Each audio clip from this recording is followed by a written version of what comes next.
So you're trying to really get a handle on investing, Right. right?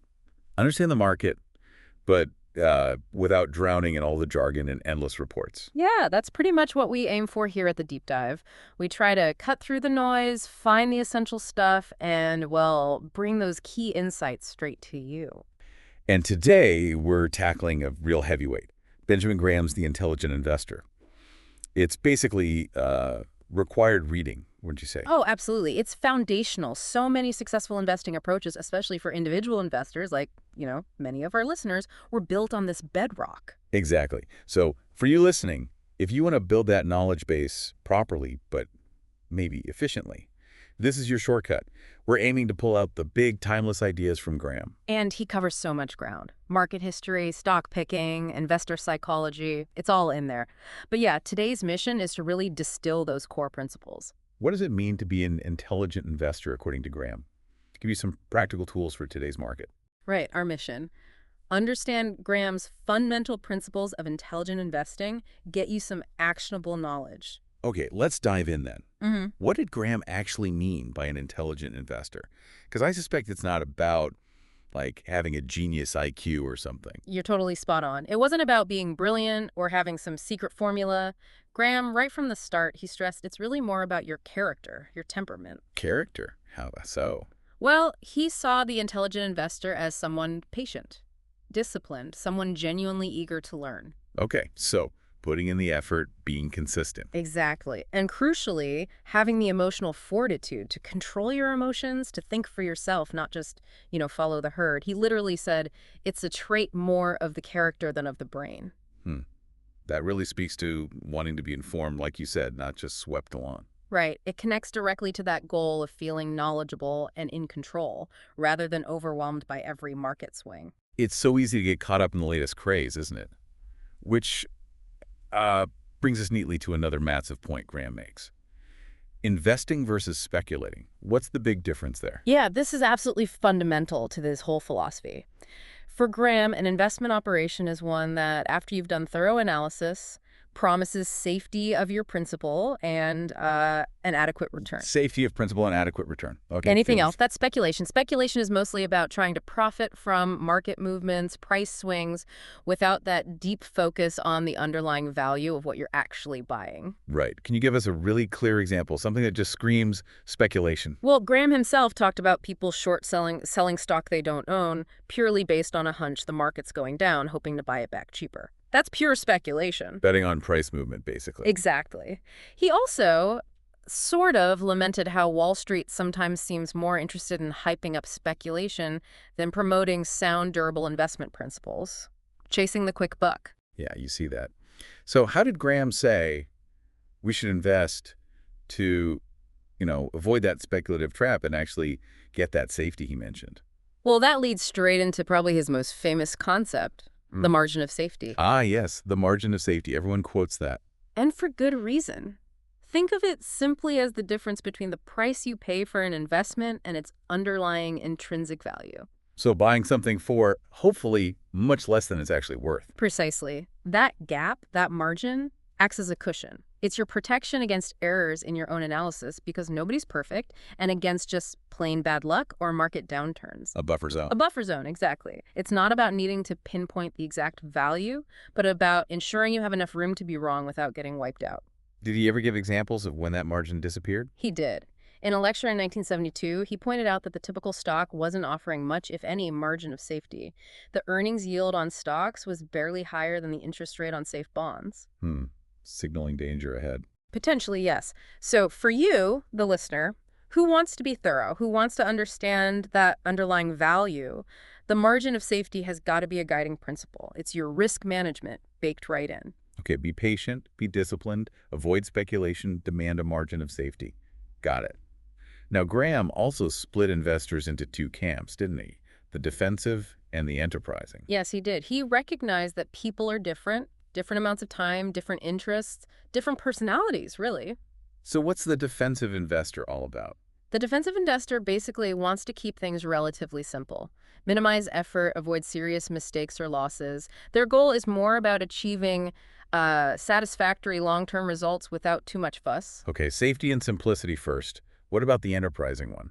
The enterprising investor is willing to put in more time, more effort. They'll do the detailed research and analysis, hoping to achieve potentially better returns than the defensive investor. But not by taking wild risks. No, that's key. Graham was clear.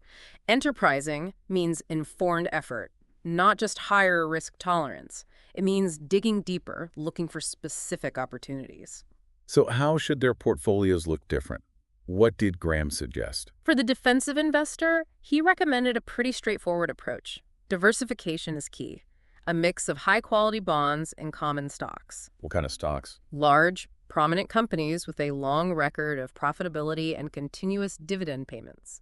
He also suggested things like investment funds, mutual funds for easy diversification, or dollar cost averaging. Dollar cost averaging. That's investing fixed amounts regularly, right? Yeah, it takes the guesswork out of when to buy, smooths out your purchase price over time. It's a classic defensive tactic. Okay. Makes sense for someone maybe less involved day to day. And the enterprising investor, where might they look? They might delve into what Graham called special situations or workouts. Like what? Things like announced mergers or takeovers where the stock price might not fully reflect the deal value yet, that's arbitrage. Or companies liquidating, where the assets might be worth more piece by piece than the stock price implies. Interesting. What else? They might also hunt for bargain issues, maybe stocks trading below their net working capital, essentially their current assets minus all liabilities, like buying a dollar for 50 cents, potentially. Wow. Okay. And while Graham was always cautious about them, the enterprising investor might selectively look at certain growth stocks, but only after very careful analysis. The big takeaway here is self-knowledge, knowing which path suits your time, skill, and temperament. Right. Knowing yourself. Now, you mentioned caution. Graham was famously skeptical about trying to predict the market's next move, wasn't he? Oh, deeply skeptical. He basically saw market forecasting and timing as a loser's game, certainly for the average investor. It's more speculation than investment. Did he point to any specific times when the forecasters got it really wrong? Yeah, he talked about the late 1960s. There was this widespread belief then that you could buy leading growth stocks at literally any price, and you were guaranteed to make money. The Nifty 50 era. And then? And then came the 1969-70 market decline, which hit many of those glamour stocks hard. Graham saw that not as a disaster, but more as a return to, well, normalcy. A reminder that price matters. He had other examples too, right? Like hot stocks. Absolutely. He mentioned things like the Sevold tire fiasco way back, and you can easily see parallels with the dot-com bubble later on. Periods of intense excitement around certain stocks or sectors often end badly. So the message is, tune out the noise. Pretty much. Trying to guess the market's short-term moves is often futile and stressful. Focus on what you can control. Your analysis, your process, your margin of safety. Okay, so if we can't predict the ups and downs, and shouldn't really try to, how should an intelligent investor view those market swings when prices are bouncing all over the place? Graham had a brilliant perspective on this. He said market fluctuations should be seen not as a threat, but as an opportunity. An opportunity. How? Well, price swings driven by market sentiment, rather than changes in the actual business value, give the intelligent investor chances. Chances to buy good companies when they're marked down cheap by a pessimistic market. Buy low. And potentially, chances to sell when an overly optimistic market bids prices up to irrational levels. Sell high. He famously used the analogy of Mr. Market. Ah, Mr. Market, the manic depressive business partner. Exactly. Some days he's euphoric and wants to buy your share of the business for way more than it's worth. Other days he's terrified and offers to sell you his share for peanuts. The intelligent investor ignores his mood swings, but is happy to transact when Mr. Market offers a silly price, either buying or selling. He had that AMP example too, right? From the 1930s. Yes, the Great Atlantic and Pacific Tea Company. Even though its stock price plunged in the 1938 market decline, the underlying business was still sound. An investor who focused on the business and held on, or even bought more, did very well eventually. So focus on the company's performance, its dividends, not the daily stock, quote, ticker. That was his advice. Let the market serve you. Don't let it dictate your actions or emotions. You mentioned special situations earlier for the enterprising type. Could you flesh that out a bit more? What exactly falls under that umbrella? Sure. It's things where the profit potential comes from a specific corporate event rather than general market movement. Classic examples are merger arbitrage, buying stock in a company being acquired, hoping to capture the small spread between the current price and the deal price, Okay. or liquidations, where a company is winding down and selling off assets. If you can accurately estimate the per share payout from those assets and buy the stock for less, there's a potential profit. There were other types too, like certain kinds of hedging or reorganizations. Sounds like it requires some specific expertise. It definitely does. Graham noted that while these used to be quite profitable niches, they became more competitive over time as more professionals started looking for them. And deals can always fall through, so there's risk involved, not for the casual investor. Right. Now let's talk growth stocks. Everyone loves the idea of finding the next Amazon or Google. What was Graham's view? He certainly acknowledged the possibility of fantastic returns. He used IBM as an example back in his day, huge success for early investors. But there's always a but with Graham, isn't there? Usually a cautious one. The but was that identifying future winners is incredibly difficult, and paying very high prices for expected growth introduces a large speculative element. High expectations mean high risk if they aren't met. Exactly. He pointed out that even stellar growth companies like IBM and Texas Instruments back then suffered very severe price declines when market sentiment shifted or growth temporarily slowed. And we've seen that more recently too, surely. Oh, absolutely. Think about Microsoft or Cisco, amazing long-term growth stories, but they've had periods of massive price drops and long stretches where the stock went nowhere, even while the business grew. So the advice for most people, Especially for the defensive investor, Graham is pretty clear. Be very wary of chasing growth stocks, particularly those already selling at high price to earnings multiples. The odds are often stacked against you. that really hammers home the need to look past the hype and actually understand the company itself, the financials. Absolutely fundamental. Right. Graham insisted on analyzing a company's financial strength, looking at things like its balance sheet, comparing book value assets minus liabilities to the market price or capitalization. What else should we look out for in the numbers? Be wary of accounting practices that might, let's say, flatter the reported earnings. Graham mentioned things like special charges or non-recurring items that companies might try to exclude from their main earnings figure. Stuff they hope you ignore. Pretty much. Also, how a company accounts for depreciation or how it values its inventory using FIFO, first in, first out, or LIFO, last in, first out, can make a difference to reported profits, especially during times of inflation. He used AMF Corp as an example of a company using special items quite liberally. So the intelligent investor needs to be a bit of a financial detective. Needs to look beyond the headline number, definitely. Understand the quality of the earnings, not just the quantity. Okay.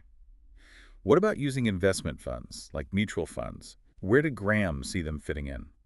He saw them as a perfectly sensible option, particularly for the defensive investor. They offer instant diversification, which is hard for individuals to achieve on their own without significant capital, and professional management. Any particular type of fund? He discussed both open-end funds, the typical mutual fund that issues new shares, and closed-end funds, which have a fixed number of shares trading on an exchange like a stock. Their prices can sometimes deviate significantly from the value of their underlying assets. Any warnings about funds? Yes, a big one. Don't just chase past performance. A fund that did great last year isn't guaranteed to do great next year. Often, top performers attract lots of money, get too big, or we're just lucky with a particular style that goes out of favor. He also noted the rise and sometimes spectacular fall of so-called performance funds that took huge risks. So choose funds based on strategy, cost, and diversification, not just recent returns. That would be much more aligned with Graham's thinking. Sensible, long-term approach. Speaking of the long term, how did Graham view the relationship between us, the shareholders, and the people running the companies, the management? He believed it was crucial. Management needs to be efficient, competent, and importantly, act in the best interests of the owners, the shareholders. And if they don't? Well, Graham wasn't shy about suggesting shareholders should hold management accountable. If a company is consistently underperforming its peers or sitting on huge piles of cash it's not using effectively, shareholders have the right, maybe even the duty, to push for change. That whole debate about stock buybacks versus dividends fits in here too, I guess. Yes, how management allocates capital reinvesting in the business, making acquisitions, buying back stock, or paying dividends is a key area shareholders should scrutinize. Is it creating long-term value? Graham also used a lot of case studies in the book, didn't he? Real-world examples. He did.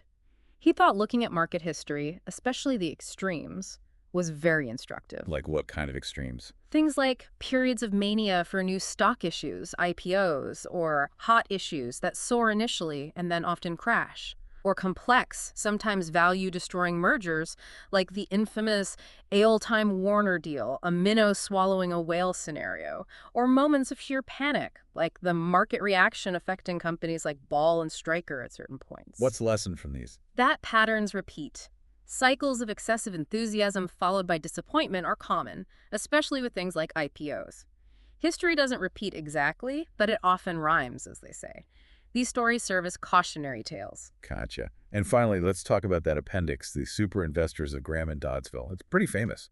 It really is. It was originally an article by Warren Buffett, actually, added as an appendix later. It showcases the incredible long-term investment records of a group of investors. Including Buffett himself, right? And Charlie Munger. Exactly. And others like Bill Ruane, Tom Knapp, Walter Schloss. What connects them?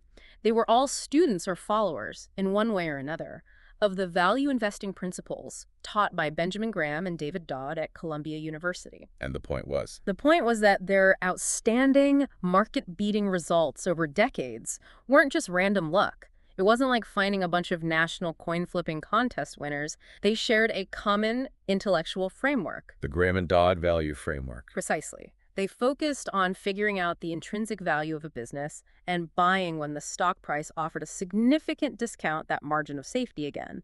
They thought like business owners buying pieces of businesses, not like traders guessing stock charts. Any specific examples from that section? Buffett used the example of the Washington Post Company in 1973. Its total stock market value was maybe $80 million, but Buffett calculated that its assets, the newspaper, TV stations, Newsweek back then, were worth at least $400 million, probably more. A huge disconnect. Buying $1 for 20 cents. Essentially, yes. That's the kind of opportunity value investing seeks. The Super Investors article is powerful evidence that a disciplined, value-based approach can generate truly exceptional results over the long haul. Okay, wow. So let's try and wrap this up. If we boil down our deep dive into the intelligent investor, what are the absolute must-remember takeaways? Well, first, being intelligent in investing is more about temperament, patience, discipline, learning than raw IQ. Second, know the crucial difference between investing, analysis, safety, return, and speculating, market moves. Right. And the margin of safety. Can't forget that. Absolutely critical. Buy with a buffer. Then understand the different approaches, defensive versus enterprising, and know which one fits you. And ignore the market noise, the predictions. Yes, don't try to time the market. View fluctuations as opportunities, not threats. Focus on the underlying business value. And finally, as the Super Investors show, a consistent, value-driven framework works over the long term. It really comes back to character and having a sound philosophy, doesn't it? Not just knowing facts and figures. That's the core message, I think. So for you listening, the real challenge is applying these principles. Thinking about your own decisions through this Graham lens. The Intelligent Investor isn't a get-rich-quick book. It's a framework for thinking soundly about investing for a lifetime. It really endures. It does. And maybe the final thought is this. Consider how principles forged decades ago in vastly different markets remain so relevant. What does that tell us about the fundamental, maybe unchanging nature of markets and investor behavior? It makes you wonder what other timeless truths are out there, waiting to be rediscovered in today's complex financial world.